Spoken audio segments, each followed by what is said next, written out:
రామచంద్రరావు గారు రాసిన 'ఏనుగుల రాయి' అనే ఈ కథ 'వేలిపిళ్ళై' అనే కథా సంపుటంలో ఉంది.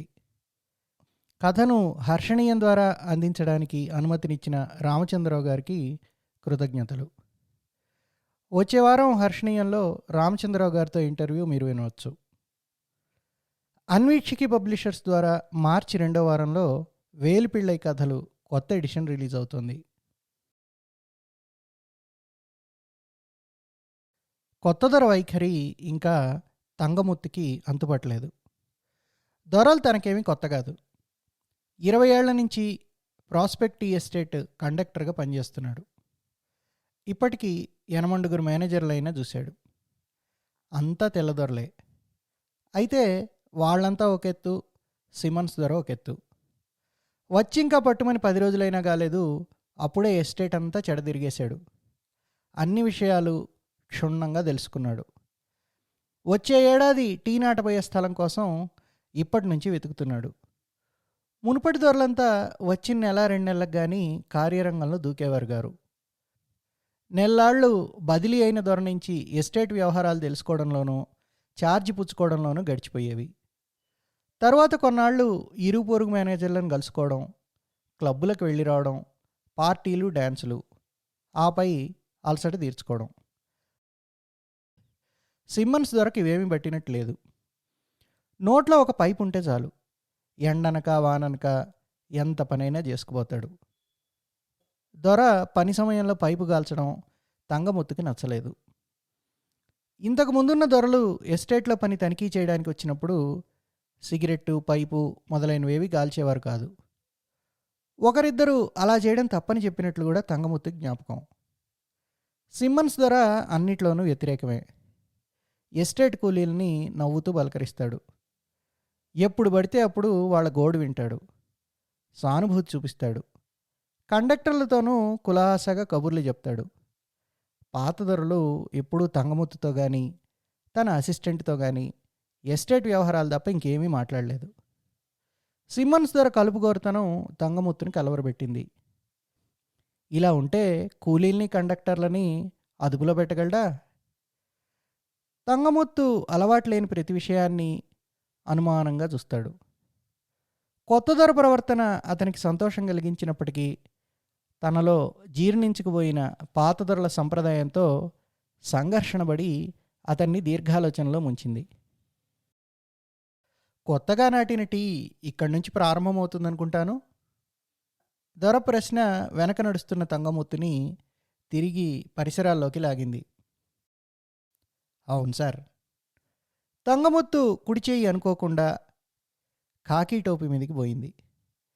ఎక్కువ అణకువ ప్రదర్శించేటప్పుడు కొంచెం వంగి టోపీ చివరిని కుడిచేతి మునివేళ్లతో ముందుకు వంచి వదిలేయడం అతనికి అలవాటు. ఎప్పుడు నాటారు? సిమ్మన్స్ దొర అడిగాడు. పోయినేడాది సార్. ఎన్నెకరాలు? 20 సార్. వచ్చే ఏడాది ఎన్ని ఎకరాలు నాటడానికి పర్మిట్ ఉంది? 25 సార్. కొంత దూరం ఇద్దరూ మాట్లాడకుండా నడిచిపోయారు. ముందు దొర, వెనక తంగముత్తు. ఒకరు తెలుపు, ఇంకొకరు నలుపు. దొర నోట్లో పైపు ఉంది, నడక ఠీవిగా ఉంది, మాటల్లో దర్పం ఉంది. తంగముత్తు నడక నమ్రత ఉట్టిపడుతూ ఉంది. దొర నోట్లోంచి తంగముత్తు నడక నమ్రత ఉట్టిపడుతూ ఉంది. దొర నోట్లో నుంచి ఏ మాట ఊడిపడుతోందనని ఆదుర్తాగా కనిపెట్టుకొని ఉన్నాడు. ఇద్దరూ తెల్ల చొక్కా, ఖాకీలాగు, మోకాళ్ల వరకు ఖాకీ మేజోళ్ళు, పాదాలకి ఇనుప మేకులు కొట్టిన బూట్లు తొడుక్కున్నారు. ఎండకి నెత్తిమీద గట్టి ఖాకీ టోపీ పెట్టుకున్నారు. రోడ్డు ఇంకా బాగా పడలేదు. చాలా మటుకు ఎస్టేట్లో రోడ్లు తారు వేసినవే. మిగతావి తారు కాకపోయినా బాగా కంకరతో దిమిసాగొట్టి వేసినవి. ఈ రోడ్డు గత సంవత్సరంలో అడవి నరికి టీ నాటినప్పుడు వేసింది. ఇప్పుడు మనుషులు నడవడానికి, అడవి నరికినప్పుడు సేకరించిన కలపని, పుల్లల్ని ఫ్యాక్టరీకి చేరవేసే లారీలు, ట్రాక్టర్లు పోవడానికి సదుపాయంగానే ఉంది. ఇంకా మేనేజర్లు, అసిస్టెంట్ మేనేజర్లు కార్లు తీసుకుపోవడానికి అనువుగా లేదు. మేనేజరు కండక్టరు రావడం చూసి రోడ్డుకి రెండు వైపులా కొండవాళ్ళ మీద ఉన్న కూలీలు పనివేగం హెచ్చించారు. మేస్త్రీలు గొంతు చించుకుని బాగా పనిచేయమని కూలీల్ని హెచ్చరించడం మొదలుపెట్టారు. వంగి పనిచేస్తున్న కూలీలు, మేస్త్రీలు అప్పుడప్పుడు తలెత్తి దొరకి కండక్టర్కి సలాములు పెట్టారు. దొర బుర్ర పంకించి అందుకున్నాడు. దొర పక్కనే ఉండడం వల్ల కండక్టర్ యథాప్రకారం తిరుగు సలాం పెట్టి వారిని పలకరించలేదు. మీరు నాటిన చెట్లు బాగానే వస్తున్నట్టున్నాయి, సిమ్మన్స్ దొర అన్నాడు. అవును సార్. నేల సారవంతమైందిలా ఉంది. అవును సార్. కొండవాళ్ళు అంత నిటారుగా కూడా లేదు. ఆడకూలీలు టీ ఆకులు దింపడానికి కష్టపడి ఎక్కి దిగనక్కర్లేదు. అవును సార్. ఎంతో అవసరం ఉంటే కానీ మేనేజర్ల ప్రశ్నలకి అంతకంటే ఎక్కువ జవాబు చెప్పే అలవాట్లేదు తంగమూర్తికి. మేనేజర్కి నవ్వు వచ్చింది. ఇంకా కొండ ఎన్ని ఎకరాలు ఉంటుంది? 100 ఉండొచ్చు సార్. అంతా మన కంపెనీదేనా? అవును సార్. మెక్నాటన్ టీ కంపెనీకి ఏనమలై కొండల్లో 7 ఎస్టేట్లు ఉన్నాయి. ఒక్కొక్క ఎస్టేట్ విస్తీర్ణం 1000 ఎకరాల నుంచి 2000 ఎకరాల దాకా ఉంది. అయితే ఎస్టేట్కి చెందిన అన్ని ఎకరాల్లోనూ టీ నాటలేదు. ఒక్కొక్క ఎస్టేట్కి 500 నుంచి 1000-1200 ఎకరాల దాకా పంటనిస్తున్న టీ ఉంది. మిగతా అది అడవి. ఈ అడవిని ఏడాదికి 2 ఏళ్లకి 20-30 ఎకరాల చొప్పున నరికి టీ బాత్తారు. అది 7-8 ఏళ్లలో పెద్దదై 2 ఆకులు 1 మొగ్గ చొప్పున తొరవడానికి సిద్ధంగా ఉంటుంది. ప్రాస్పెక్ట్ ఎస్టేట్కి పై ఏడాది 25 ఎకరాల అడవి కొట్టి టీ పాతడానికి పర్మిట్ ఉంది. ఎస్టేట్కి చెందిన 800 ఎకరాల అడవిలో 25 ఎకరాల గడ్డని ఎక్కడ ఎన్నుకుంటే బాగుంటుందో పరిశీలించడానికే మేనేజరు కండక్టరు బయలుదేరారు. ఈ కొండ ఇంకా 100 ఎకరాలు ఉంటుందన్నావు కాబట్టి ఈసారి కొండకి అటువైపు అడవి నరికి టీ వేస్తే బాగుంటుంది అన్నాడు సిమ్మన్స్ దొర. తంగముత్తు అవును సార్ అనలేదు కానీ అని నసిగాడు. నీ అభ్యంతరం ఏమిటి అని అడిగాడు దొర. ఏమీ లేదు సార్, కానీ ఏమిటో చెప్పు రెట్టించాడు సిమ్మన్స్ దొర. ఈ కొండ మీద టీ నర్సరీ పెంచడం కుదరదు సార్ అన్నాడు తంగముత్తు. అడవి నరికి టీ మొక్కలు బాతడానికి 1 ఏడాది ముందు నుంచి టీ నర్సరీలు సాకుతూ రావాలి. చల్లని పందిర్ల కింద మెత్తటి ఇసుకలో టీ విత్తనాలు బాత్తారు. పాతిన 2-3 వారాల్లో అవి పగిలి చిన్న మొలకలు బయలుదేరతాయి. అప్పుడు వాటిని తీసి 9 అంగుళాలు పొడుగు 3 అంగుళాల వెడల్పు ఉన్న వెదురు బుట్టల్లో పాతారు. అవి 5-6 అంగుళాలు ఎత్తు పెరిగిన తర్వాత 18 అంగుళాల బుట్టల్లోకి మారుస్తారు.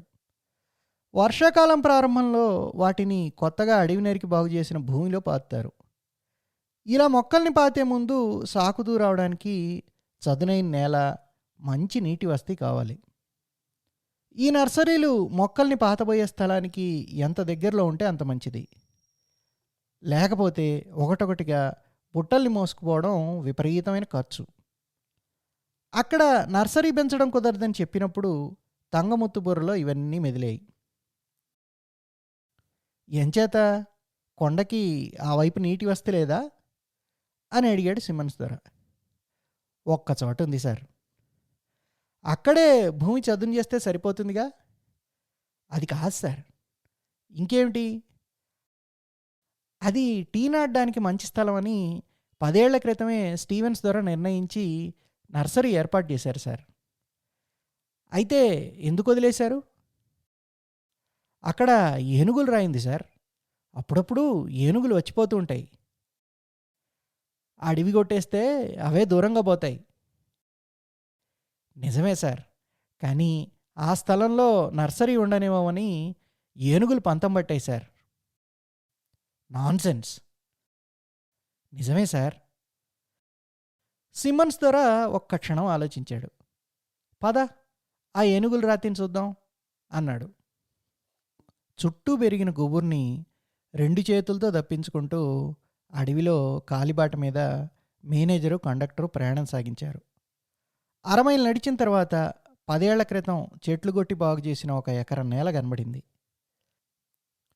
ఈ 10 ఏళ్లలో చిన్న చిన్న మొక్కలు, గడ్డి పెరిగి ఆ చదును చేసిన ఆ పాత నర్సరీ స్థలాన్ని కప్పివేశాయి. ఇంకా వెదురు పందిళ్ల తాలూకు కొన్ని కర్రలు, తాళ్ళు చూచాయగా కనిపిస్తున్నాయి. అప్పుడప్పుడు ఏనుగులు తీసుకొచ్చి తినిపారేసిన వెదురు ముక్కలు, ఆకులు, కందగడ్డలు చిందరవందరగా చిమ్మున్నాయి. చుట్టుపక్కల ఏనుగులద్దెలు తాటికాయలాగా పడి ఉన్నాయి. నర్సరీకి 10 గజాల దూరంలో ఒక పెద్ద రాయి 2 ముక్కలుగా బద్దలై విడిపోయింది. అదే సార్, ఏనుగుల రాయి అన్నాడు తంగముత్తు. దొరకి జరిగిన విషయం సవిస్తరంగా వినాలని కుతూహలంగా ఉంది.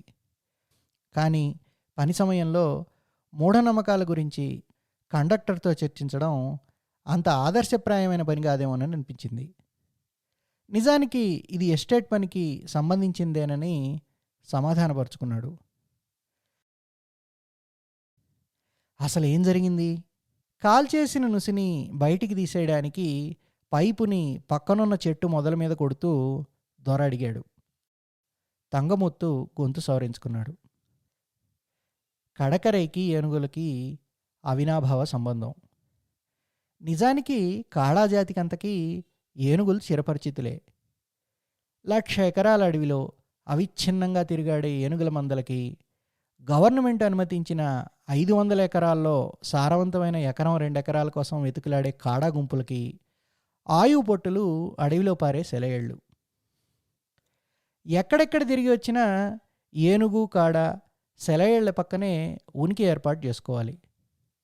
ఇద్దరూ రోజుకి ఎన్నోసార్లు తటస్థపడుతుంటారు. ఒకరంటే ఒకరికి భయం, అనుమానం లేవు. కాడాకి ఏనుగు పవిత్రమైంది. ఏనుగు బలం, సాహసం, ఠీవి, అందం కాడాలో ఆశ్చర్యం, సంభ్రమం, నమ్రత, భక్తి కలిగిస్తాయి. అందుకు ప్రతిచిహ్నంగా ఏనుగు కాడా జోలికి పోదు. 100 గజాల దూరంలో కాడా నడిచిపోతుంటే చూసి చూడనట్టు ఊరుకుంటుంది. కాడాలందరికీ ఏనుగుల ఆరాధ్యాలైతే కడకరైకి సన్నిహిత స్నేహితులయ్యాయి. ఊహ వచ్చినప్పటి నుంచి అవి అతన్ని సమ్మోహితుడిని చేశాయి.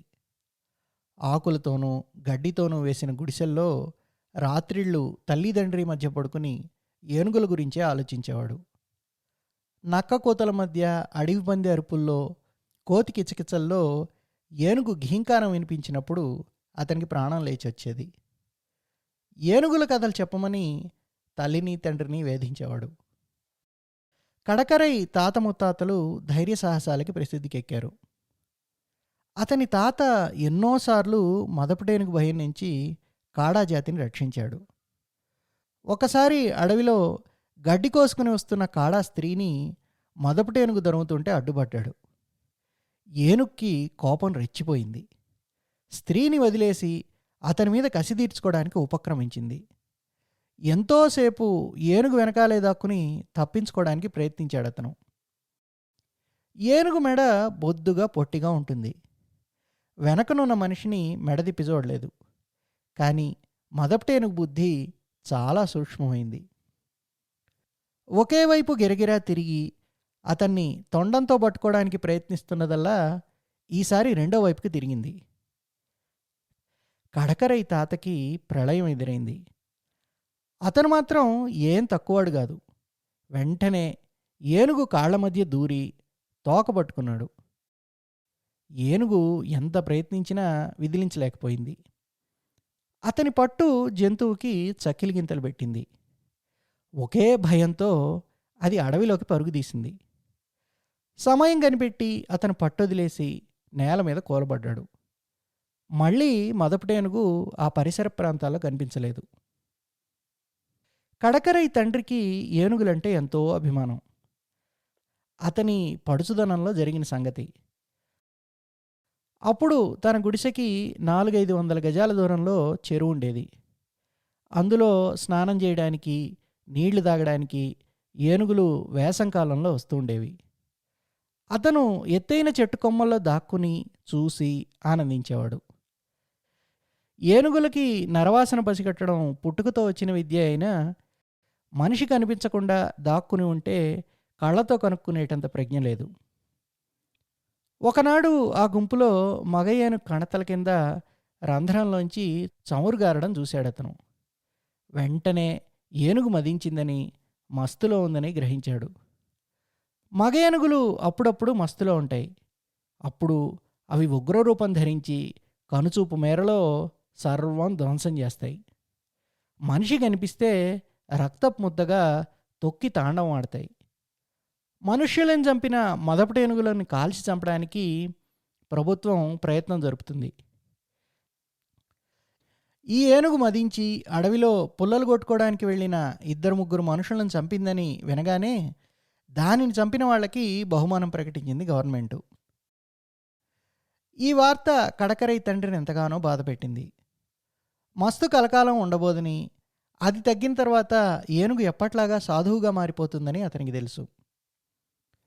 కొన్ని రోజులు పరిసరాల్లో జాగ్రత్తగా మసలితే పోయేదానికి నిండు ప్రాణిని చంపడం అతని మనస్సుని క్షోభపెట్టింది. అయితే ప్రభుత్వం శాసిస్తే అడ్డుదగలగల వాళ్ళెవరు? అతనికి ఒక ఉపాయం తట్టింది. మొదటి ఏనుగు తిరిగే స్థలంలో పెద్ద గొయ్యి తీసి దానిమీద పచ్చని ఆకులు, కొమ్మలు కప్పిపెట్టాడు. గొయ్యి మీద మనిషి పరిగెత్తడానికి వీలుగా సన్నటి చెక్క వంతెనలాగా వేసి గొయ్యికి యువతల పక్క 100 గజాల దూరంలో నించుని డప్పులు వాయించాడు. చప్పుడు విని మొదటి ఏనుగు ఉరకలు వేసుకుంటూ వచ్చింది. అతని మీద కొరికి తొండంతో మెలిపెట్టడానికి వెంటాడింది. అతను కర్రవంతెన మీదుగా పరిగెత్తి గొయ్యి అవతల పక్క చేరిపోయాడు. తరుముకొస్తున్న ఏనుగు గోతిలో పడిపోయింది. ఏనుగుది అంతస్థూలకాయమైన మనిషితో సమానంగా పరిగెత్తగలదు. ఒక్కొక్కప్పుడు ఓడించనగలదు. అయినా దాని ప్రాణం కాపాడడం కోసం ఆ మాత్రం సాహసించడం అవసరం అనిపించింది అతనికి. తరువాత 10 రోజులు నల్లమందు పడేసి మంచినీళ్లు పోసి కడకరై తండ్రి దాన్ని మస్తులోంచి తొలగించాడు. అంత ఉగ్ర స్వరూపం అతి సాధువుగా మారిపోయింది. అప్పుడు అది బయటికి రావడానికి పట్టుగా పెద్ద పెద్ద దొంగలు గోతిలోకి దొర్లించాడు. ఇటువంటివే ఎన్నో కథలు వింటుంటే కడకరై ఒళ్ళు గగురు పొడిచేది. ఏనుగులంటే విపరీతమైన ప్రేమ అతన్ని ఆవరించేది. వాటిని మననం చేసుకుంటూ నిద్రపోయేవాడు. ఏడాది చివర తల్లి తండ్రి తక్కిన గుంపుతో పాటు చోటు మారవలసి వచ్చినప్పుడు కడకరై గుండెలు వేగంగా కొట్టుకునేవి. కొత్త చోట ఏనుగులుంటాయా? వాటికి ఘీంకారం వినిపిస్తుందా? కాడాలు నివసించడానికి గవర్నమెంటు యానమలై కొండల్లో 1700 ఎకరాల అడవి ప్రత్యేకించింది. అందులో అందులో కలపగొట్టి అమ్మడానికి, ఏనుగుల్ని నల్లకోతుల్ని పట్టడానికి వీల్లేదు. కానీ వంట చెరుకు సేకరించుకోవచ్చు. అడవి మేకని, దుప్పిని, పందిని పట్టి తినొచ్చు. ఇంతేకాకుండా ఆ 1700 ఎకరాల్లో 500 ఎకరాలని ఛేదించి సేద్యం చేసుకోవచ్చు. కాడా గుంపులు ఏడాదికి 4-5 ఎకరాల చొప్పున అడవి నరికి రాగులు, జొన్నలు, కాయగూరలు పండిస్తారు. ఏడాది చివర ఆ స్థలం వదిలిపెట్టి వారికి కేటాయించబడిన ప్రాంతంలో కొత్త స్థలం కోసం వెతుక్కుంటూ పోతారు. సాధారణంగా పాత చోటికి తిరిగి 15 ఏళ్ల వరకు రారు. ఇలా తిరగడంలో ఎప్పుడు ఏనుగుల చేరువలో లేని ప్రదేశానికి చేరవలసి వస్తుందోనని కడకరై బాధ. కడకరై కొంచెం పెద్దవాడై 7-8 సంవత్సరాల వయసు వచ్చేటప్పటికి గుడిసె చుట్టుపక్కల చిట్టడవిలో ఏనుగుల గుంపుల కోసం వెతకడం ప్రారంభించాడు. ఏనుగులు 1/2 మైలు దూరంలో ఉండగానే ఘీంకారం, వెదురు బొంగులు విరిగిన ఫెళఫెళలు వినిపించేవి. తనను చూస్తే అవి పారిపోతాయని అతనికి తెలుసు. జాగ్రత్తగా చెట్టు చాటుకో రాయి చాటునో నక్కి గంటల తరబడి తనివిదీరా చూసేవాడు. చూసిన కొద్దీ వాటి గాంభీర్యం, అమాయకత్వం అతన్ని పరవశం చేసేవి. దగ్గరికి వెళ్ళి తొండం మీద ఆప్యాయంగా నిమరాలని, మంచి పళ్ళు, కందమూలాలు తినిపించాలని ఆశగా ఉండేది. అయితే ఆ వయస్సులో అతను సాహసించలేకపోయాడు. ఈ విషయం గుంపులో బొక్కిపోయింది. తల్లిదండ్రుల చెవిన కూడా పడింది. పగలల్లా కడకరై పొలంలో పనిచేయాలి. రాత్రి కొడుక్కి నిద్రపట్టే వరకు పక్కలో వేసుకుని కథలు చెప్తాడు. కునుకుపట్టిన తర్వాత గుడిసె మూలలో ఉన్న వేరే పక్కలో వేస్తాడు. అయితే తల్లి తండ్రి కబుర్లు చెప్పుకుంటూ నెమ్మదిగా నిద్రలో మునిగిపోయేసరికి కడకరయ్య ఒక నిద్ర తీసి ఏనుగుల్ని కలుసుకోవడానికి సిద్ధంగా ఉండేవాడు. మొదట్లో ఏనుగుల కోసం మైళ్ళు మైళ్ళు తిరగాల్సి వచ్చింది. ఏనుగుల అలవాట్లు తండ్రి చెప్పిన కథల వల్ల కడకరయ్యకి చూసాయిగా తెలుసు. రోజుకి సరిపడే 600 పౌండ్ల ఆకులు, అలములు సంగ్రహించుకోవడానికి ఒక్కొక్క ఏనుగు కనీసం 10 మైళ్ళ అడవైనా గాలించాలి. ఏనుగులతో పాటు 10 మైళ్ళ ప్రయాణానికి సిద్ధపడి వెళ్ళేవాడు కడకరయ్య. దూరంగా ఏనుగులు చప్పుళ్ళు వినిపించేవి. ధ్వని బట్టి దూరాన్ని లెక్కగట్టడం కాడాలకి ఉగ్గుపాలతో నేర్పిన విద్య. కడకరయ్య ఏనుగుల గుంపుల ఉనికి అంచనా వేసేవాడు. ఏనుగులు నడిచిన దారి చక్కని రహదారిలా ఉంటుంది. అయితే ఆ దారి ఎప్పుడు వేసింది కనుక్కోవడానికి రోడ్డు పక్కని చెట్టు కొమ్మల్ని పరీక్షించేవాడు. అప్పుడే విరిగిన కొమ్మలు ఏనుగుల గుంపు ఆ దారిని వెళ్ళిందానికి గుర్తు. దారిలో పెద్ద పెద్ద గడ్డలుగా పడున్న ఏనుగులద్దల్ని కాలితో దన్నేవాడు. అవి విడిపోయి పొగలు గక్కుతూ కాలికి వేడి తగిలితే అప్పుడే వేసినట్టు గుర్తు. ఈ ఆధారాలతో కడకరయ్య ఏనుగులున్న చోటికి చేరుకునేవాడు. ఎంతో కాలం ఇలా కష్టపడవలసిన అవసరం లేకపోయింది కడకరయ్యకి. అర్ధరాత్రి వరకు అడవిలో తిరిగి కొన్ని గంటలు విశ్రమించడానికి ఏనుగుల రాయి దగ్గరికి చేరుకునేవి ఏనుగుల గుంపు. ఏనుగుల రాయి గురించి చాలా విన్నాడు కడకరయ్య. పెద్ద రాయి 3 వైపులా నేల్లోకి పాతుకుని పోయి ఒకవైపు మనిషి పాకి వెళ్ళగలిగినంత ఎత్తులో 10 అడుగుల వెడల్పున ఖాళీ ఉంది. 2-3 అడుగులు పాకి లోపలికి వెళ్తే 2-3 మనుషులు కూర్చోగలిగినంత స్థలం రాయి తొలిచి ఏర్పాటు చేసినట్టుంది. ఈ రాయి ఎన్నో కాడా జీవితాలు రక్షించిందని ప్రతీతి. కాడాలు దగ్గరలో ఉన్న పల్లెకో పట్టణానికో కిరసనాయిలు, నూనె, పంచదార కొనుక్కోవడానికి వెళ్ళి తిరిగి వస్తుంటే ఎప్పుడైనా చీకటి పడిపోతుంది. వెన్నెల రాత్రులు అయితే పర్వాలేదు. చీకటి రాత్రులలో నల్లని ఏనుగు చర్మం గుర్తుపట్టడం కష్టం. ఎప్పుడు మస్తులో ఉన్న ఏనుగు తటస్థపడుతుందో చెప్పలేం. అటువంటి సమయంలో కాడాలు రాతి కింద దూరి దాక్కుంటారు. ఏనుగులు పసిగట్టి దగ్గరికి వచ్చినా లోపల మనిషికి భయం లేదు. కొండ గుహలోలాగా నిశ్చింతగా కూర్చోవచ్చు. అయితే కొండ గుహకి ఏనుగు ప్రవేశించగలిగినంత ద్వారం ఉండవచ్చు. ఈ రాతిలో ప్రవేశించడానికి 2 అడుగుల ఖాళీ కంటే ఎక్కువ లేదు.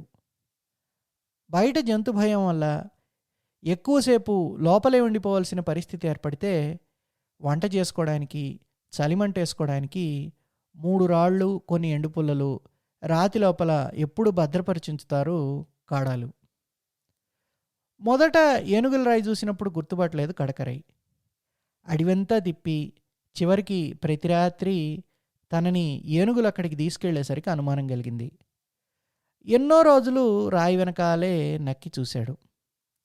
రాతి చుట్టూ ప్రదేశాన్ని చక్కగా చదును చేసుకున్న ఏనుగులు. అక్కడ పడుకుని కూడా తెచ్చుకున్న కొద్ది ఆకుల్ని, రెమ్మల్ని సావకాశంగా తొండంలో మెలిబెట్టి నోట్లో తోసుకునేవి. ఆడ ఏనుగులు చిన్నపిల్లలకి పాలు గుడిపేవి.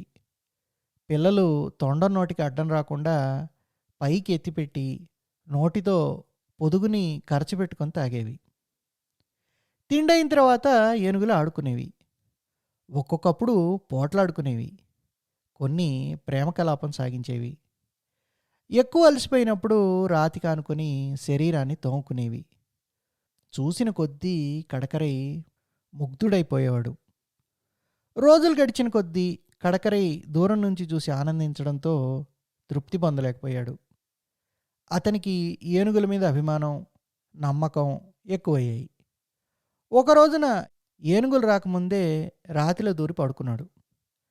మనిషి లోపల ఉన్నట్టు వాసన వల్ల గ్రహించి తొండం లోపల చూపించడానికి ప్రయత్నించే ఏనుగులు. కానీ తొండం ఎంతో లోపలికి పోలేదు. రాతిలో కడకరయ్యకి ఒక పక్క భయం, ఒక పక్క ఆవేశం. ఏనుగులు. చేతికి అందేటంత దూరంలో ఏనుగులు. తనేం చేస్తున్నది తనకే తెలియలేదు. రాత్రి తినడానికి తెచ్చుకున్న చెరుకు ముక్కలు, అరటిపళ్ళు లోపలికి చాచిన తొండాలకి అందించాడు. వాటిని ఏనుగులు నోట్లో పెట్టుకుంటుంటే కడకరై ఒళ్ళు మర్చిపోయాడు. అప్పటినుంచి రోజూ ఏదో ఒకటి ఏనుగులు తినడానికి తీసుకెళ్ళేవాడు.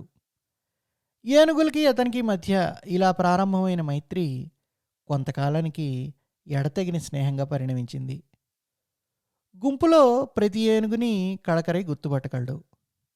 ప్రతిదాన్ని పేరు పెట్టి పిలిచేవాడు. పొమ్మన్నన్, మైలన్, కులకడ, వీంబన్, ఆనకట్టై, కరుప్పాయ్, లక్ష్మి, ఇంకా ఎన్నో పేర్లు. ఇప్పుడు తను రాతి కింద దాక్కోవలసిన అవసరం లేదు. రాతి మీదకెక్కి ఒక్కొక్క ఏనుగుని పేరు పెట్టి పిలిచి కొబ్బరి ఆకులు, వెదురాకులు, అరటిపళ్ళు, రాగులు, చోళ్ళు ఏవి దొరికితే అవి పెట్టేవాడు. ఏనుగులు ఆప్యాయంగా అందుకొని తినేవి. కడకరైకి 12వ ఏడు వచ్చే వరకు తల్లిదండ్రితో గుడిసెలోనే పడుకునేవాడు. పెద్దవాళ్ళు నిద్రపోయిన తర్వాత గుడిసె విడిచిపెట్టి ఏనుగుల రాయి దగ్గరికి పోయి తిరిగి తెల్లవారక ముందే వచ్చి పక్కలో పడుకునేవాడు. 12వ ఏడు రావడంతో అతను మగవాళ్ల సత్రావుకి వెళ్ళవలసి వచ్చింది. కాడాల్లో 12 ఏళ్లకు మించిన పిల్లలు తల్లిదండ్రితో గుడిసెలో పడుకోవడానికి వీల్లేదు. ఆ వయసు వాళ్ళు రాత్రిళ్ళు పడుకోవడానికి గుంపుకి 2 సత్రాలు ఉంటాయి. ఒకటి మగవాళ్ళకి, రెండవది ఆడపిల్లలకి. పెళ్ళయ్యే వరకు వాళ్ళు అక్కడే పడుకోవాలి. సత్రం నడపడానికి, పిల్లల యోగక్షేమాలు చూడడానికి, హద్దులో ఉంచడానికి ముసలి పెద్దలు ఆడవారి సత్రానికి అవ్వ, మగవారి సత్రానికి తాత సత్రంలోనే పడుకుంటారు. పిల్లలు రాత్రిళ్ళు సత్రం విడిచిపోకూడదనే ఆంక్ష కఠినంగా పాటిస్తారు కాడాలు. అయినప్పటికీ అప్పుడప్పుడు మగపిల్లలు తాత కళ్ళుగప్పి ఆడపిల్లల సత్రంలో ప్రియురాళ్ళను కలుసుకోవడానికి వెళ్ళడం లాంటివి జరుగుతూనే ఉంటాయి. కడకరైకి వర్షాకాలం అంతా సత్రం జీవితం బాధ అనిపించలేదు. వర్షాకాలంలో ఏనుగులు కొండల కిందున్న కీల్పోలచ్చికి వెళ్ళిపోతాయి. వేసంకాలం సమీపిస్తుందనగా ఎండవేడి భరించలేక 4-5 వేల అడుగుల ఎత్తు కొండల్లో ఉన్న ఏనుగుల రాయి ప్రాంతానికి చేరుకుంటాయి. ఈ 6 నెలల్లో కడకరై ఒక్క రాత్రి కూడా ఏనుగుల్ని చూడకుండా గడపలేడు.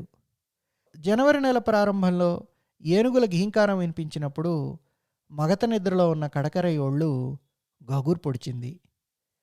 లేచి సత్రం తాత కంటపడకుండా బయటపడ్డాడు. ఆనకట్టైకి చెరుకు ముక్కలంటే ఎంతో ఇష్టం. వీంబన్కి కొబ్బరికాయలుంటే ఇంకేమీ అక్కర్లేదు.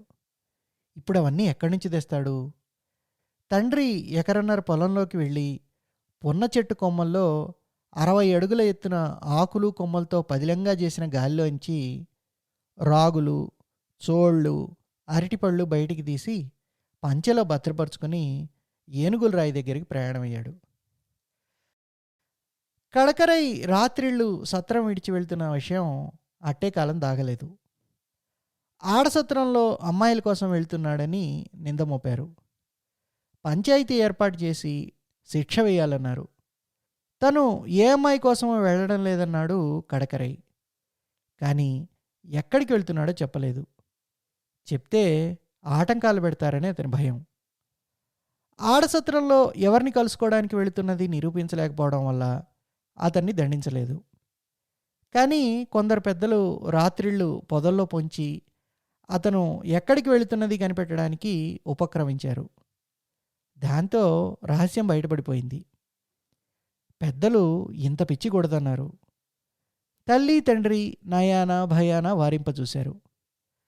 బయట స్నేహితులు ఘీంకరించి పిలుస్తుంటే ఎంత ప్రయత్నించినా కడకరై సత్రంలో నిద్రపోలేకపోయాడు. కడకరై తండ్రికి పరిస్థితి అర్థమైంది. కొడుకు స్వేచ్ఛని అరికెట్టి ప్రయోజనం లేదని పెద్దలకి నచ్చజెప్పి ఒప్పించాడు. ఈ వేసంగికి కడకరై ఏనుగుల రాయి దగ్గరికి వెళ్ళగానే కళ్ళ నీళ్లు తిరిగాయి. అక్కడ ఏనుగులు లేవు. అవి చదును చేసుకున్న స్థలం లేదు. దట్టమైన అరణ్యం లేదు. అడవి కొట్టి మెక్నాటన్ టీ కంపెనీ అక్కడ నర్సరీ ఏర్పాటు చేసింది. చల్లని ఆకుపందిళ్ల కింద నవనవలాడే టీ నారు.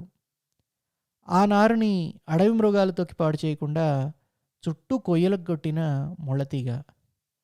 ముళ్ళతీగ కానుకొని ఏనుగుల రాయి. ఏనుగుల రాయి పేరుకు మాత్రమే అక్కడ పడింది.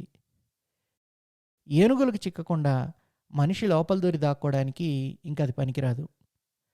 రాయిలో దూరే సన్నటి ద్వారాన్ని టీ కంపెనీ తాపీ మేస్త్రీలు వెడల్పు చేసి పగలగొట్టిన రాతి ముక్కలతో నర్సరీ అంచులు కట్టారు.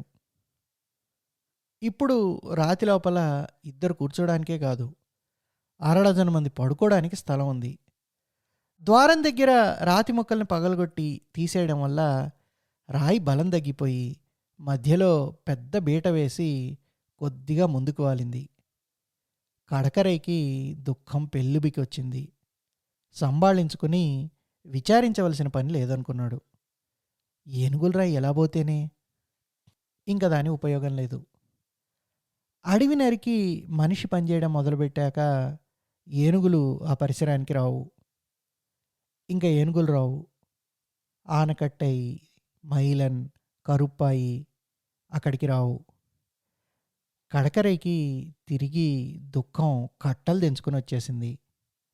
మొలకి చాలీ జాలకుండా కట్టుకున్న పంచి చెంగుతో కళ్ళు మొహం తుడుచుకున్నాడు. ఏనుగుల కోసం తెచ్చిన కొబ్బరికాయలు, అరటిపళ్ళు రాయి దగ్గర పెట్టి స్నేహితుల్ని వెతకడానికి బయలుదేరాడు. ఎంతో దూరం వెళ్లకుండానే కడకరైకి ఏనుగుల జాడ కనిపించింది. తన్ని కలుసుకోవడానికి రాతి సమీపానికి వచ్చి నరికిన అడవిని చూసి పారిపోయాయన్నమాట. దగ్గరలోనే ఉన్న సెలయేటికి పోయి ఉంటాయి. కడకరై ఏటి ఒడ్డుకి పరిగెత్తాడు. ఏనుగులు స్నానం చేస్తున్నాయి. కొత్త పరిసరాల్లో కడకరైకి స్నేహితుల మీద నమ్మకం కొంచెం సడిలినట్టయింది. దగ్గరికి వెళ్ళడమా మానడమా అని తటపటాయించాడు. చెట్టు చాటు నక్కి మృదువుగా కూనిరాగం తీశాడు. కూలా కాడా. తొండంతో నీళ్లు వీపు దగ్గరికి చేరుకున్నారు. ఎంత రూపు మారిపోయినా ఏనుగురాయి మీద జిమ్ముకుంటున్న కూలాకాడ వెనక్కి తిరిగి చేట చెవులు రెక్కించి చూసింది. కడకరై మొహం వికసించింది. మళ్ళీ పాడాడు, వీంబాన్. వీంబన్ పాట వచ్చిన వైపు ఒక అడుగు ముందుకేసి వచ్చింది. కడకరై అనుమానం ఇప్పుడు తీరిపోయింది. ఎక్కడున్నా అవి తన స్నేహితులే. చెట్టుచాటు నుంచి వచ్చి ఏనుగుల ముందర నిలబడ్డాడు. కడకరై ఏనుగులు ఏదో మూగ భాషలో కూడబలుక్కున్నారు. అంతా ఏనుగుల రాయి దగ్గరికి చేరుకున్నారు. ఎంత రూపం మారిపోయినా ఏనుగుల రాయి మీద మమకారం కడకరైని వదలలేదు. తమ స్నేహం మొదలైంది అక్కడ, పెంపొందింది అక్కడ. అక్కడ చేరగానే అతని మనస్సు ఉప్పొంగిపోయింది. మర్నాడు పొద్దున మెక్నాటన్ టీ కంపెనీ కూలీలు పనిచేయడానికి నర్సరీ దగ్గరికి పోయి ఏనుగుల వల్ల కలిగిన నష్టం చూశారు. టీనారు పాడవలేదు కానీ ఏనుగుల రాయి కానుకొని వేసుకున్న ముళ్ళతీగలు, కొయ్య ముక్కలు ధ్వంసం అయిపోయాయి. వెంటనే కంపెనీ వాటిని బాగు చేయించింది. మళ్ళా మర్నాడు అదే కథ. ఈసారి కంపెనీ తీగని బాగు చేయించడంతో ఊరుకోలేదు. రాత్రి 4 కూలీల్ని కాపలా పెట్టింది. కడకరైకి మళ్ళీ సమస్య ఎదురైంది. కూలీలు నర్సరీ చుట్టూ పెద్ద పెద్ద మంటలు వేసుకుని కూర్చున్నారు. మంటల్ని చూస్తే ఏనుగులకి భయం. పరిసర ప్రాంతాల్లో కనిపించవు. విధి లేక కడకరై ఏటి దగ్గర కలుసుకునేవాడు. ఏటి దగ్గర కలుసుకున్నా, రాయి దగ్గర కలుసుకున్నా అవే ఏనుగులు. అయినా అతని మనస్సంతా ఏనుగుల రాయి మీదే ఉండేది. ఆ రాతి గుహలో కూర్చుని కులకడాకి ఆకులు పళ్ళు తినిపిస్తే, లక్ష్మి తొండానికి ఆకులు అందిస్తే అతని మనస్సు తృప్తిగా ఉంటుంది. వారం రోజులు రాత్రి కాపలా పెట్టిన తర్వాత ఏనుగుల భయం పోయిందని మెక్నాటన్ కంపెనీ ఉపేక్ష చేసింది. రాత్రి ఇంటి దగ్గర భోజనం చేసి ఏటి దగ్గర ఏనుగులకి పళ్ళు తీసుకువెళ్తున్న కడకరై రాయి దగ్గర కాపలా కూలీ లేకపోవడం గమనించాడు. వీంబన్ ఆనకట్టై అని ఉద్రేకంగా అరుచుకుంటూ ఏటి దగ్గరికి పరిగెత్తాడు. కొంతసేపటికి స్నేహితులంతా మళ్ళీ ఏనుగురాయి దగ్గరికి చేరుకున్నారు. కడకరై మధుర స్మృతుల్లో మైమరిచిపోయాడు. పూర్వంలాగా రాతి లోపల కూర్చొని ఏనుగులకి పళ్ళందించాడు. ఏనుగులు సంతోషంతో మిన్నుముట్టేలా ఘీంకరించాయి. విలాసాల్లో మునిగిపోయాయి. అంతా కోలాహలంగా ఉంది. అంత సంతోషం ఎంతోసేపు నిలబడలేదు. ఏనుగులు ఆడి ఆడి రాతికి శరీరాన్ని రుద్దుకోవడం ప్రారంభించాయి. పూర్వం రాయి బలంగా ఉండి వాటి తాకిడికి ఆగేది. ఇప్పుడు బీటవాసి పడిపోవడానికి సిద్ధంగా ఉండి నిలబడలేకపోయింది. ముందుకు వాలి ఉన్న భాగం బ్రహ్మాండమైన చప్పుడుతో కూలిపోయి లోపలున్న కడకరైని ఉక్కిరి విక్కిరి చేసేసింది. కడకరై ఒక్క అరుపరిచాడు. మరుక్షణం రక్తపు ముద్దగా మారిపోయాడు. జరిగిన సంగతి ఏనుగులు గ్రహించాయి. వెర్రి ఆవేశం వాటిని ఆవహించింది. చుట్టుపక్కలున్న నర్సరీని సర్వనాశనం చేసేశాయి. పందిళ్ళని పీకి ముక్కలు ముక్కలు చేసేశాయి. టీ మొక్కల్ని ఆనవాలు పట్టలేనంతగా తొక్కేశాయి. ముళ్ళతీగని దారపు ఉండలాగా చుట్టి దూరంగా విసిరిగొట్టాయి. నర్సరీ అంచులకి ఉపయోగించిన రాళ్లని ఇసుక రేణువులాగా నలిపేశాయి. విడిపడిపోయిన రాతిని దొర్లించి కడకరైని బయటికి లాగాయి. మర్నాడు పొద్దున నర్సరీ లోపలికెళ్ళిన కూలీలు కడకరైని మోసుకుపోతున్న ఏనుగుల మందని చూసి భయపడి పారిపోయారు. మళ్ళీ నర్సరీ వేయడానికి కంపెనీ 10 సార్లైనా ప్రయత్నించింది. ప్రతిసారి ఏనుగులు మందల మందలుగా వచ్చి రూపు లేకుండా చేసిపోయాయి. రాత్రిళ్ళు మంటలేసుకుని కూలీలు కాపలా ఉండేవారు. మంటలారిపోయే వరకు ఉండి నర్సరీని దొమ్మి చేసేవి. ఏనుగులు ఒక్కొక్కప్పుడు పట్టపగలే దాడి చేసేవి. పగబట్టిన ఏనుగులతో పోట్లాడటం వృధా ప్రయాస అని స్టీవెన్స్ దొర నర్సరీని ఇంకో చోటికి మార్చేశాడు. తంగముత్తు చెప్పడం పూర్తి చేశాడు. సిమ్మన్స్ దొర సందిగ్ధావస్థలో పడ్డాడు. ఆయన నాగరికత ఇదంతా మూఢ విశ్వాసమేమోనని కలవరపెట్టింది. మనసు నమ్మమని ప్రోత్సహించింది. నెమ్మదిగా జేబులోంచి పొగాకు తీసి పైపులో కూరుకుని అగ్గిపుల్ల గీసి అంటించాడు. ఇంకా మనం కథలు చెప్పుకోవడం మానేసి కొంచెం పని చేస్తే బాగుంటుందేమో. ఎంత లేదన్నా కంపెనీ జీతం రాళ్ళు ఇస్తుంది కదా అని నవ్వాడు. అవును సార్ అన్నాడు తంగముత్తు.